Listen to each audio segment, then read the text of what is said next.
ഡിമെൽ Dennis എന്ന് പറഞ്ഞിട്ട് എൻ്റെ ഈ സുഹൃത്താണ്. പിന്നെ വലിയ പെരുന്നാൾ എന്ന് പറഞ്ഞ സിനിമ വന്നു. ആ പടത്തിലൊരു ത്രൂ ഔട്ട് വേഷമായിരുന്നു.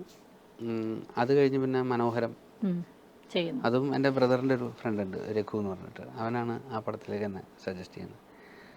അപ്പം അതൊക്കെ കുറച്ച് ടൈം എടുത്തു. പിന്നെ മനോഹരം കഴിഞ്ഞിട്ട് ഇങ്ങനെ നിൽക്കുന്ന സമയത്താണ് മാലിക്കിൻ്റെ ഓഡിഷൻസിന് പോകുന്നത്. അതും ഇതുപോലെ പോയി ചെയ്തു. അന്നും എനിക്ക് വലിയ പ്രതീക്ഷയൊന്നുമില്ല. നമ്മൾ കാരണം കുറേ ശീലമായല്ലോ.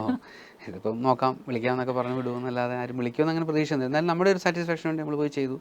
ഒരു 1-2 മാസം കഴിഞ്ഞിട്ട് വലിയ വിളിവൊന്നും വന്നില്ല. അപ്പം ഞാൻ വിചാരിച്ചു സ്വാഭാവികമായിട്ടും അത് പോയിട്ടുണ്ടാവും എന്ന് വിചാരിച്ചു. പക്ഷെ അത് ഒരു തിരിച്ച് വിളിച്ചു, അത് ചെയ്തു. അത് ചെയ്ത് കഴിഞ്ഞപ്പോഴാണ് പിന്നെ നായാട്ടിൽ ഒരു സീക്വൻസ് ചെയ്യുന്നത്.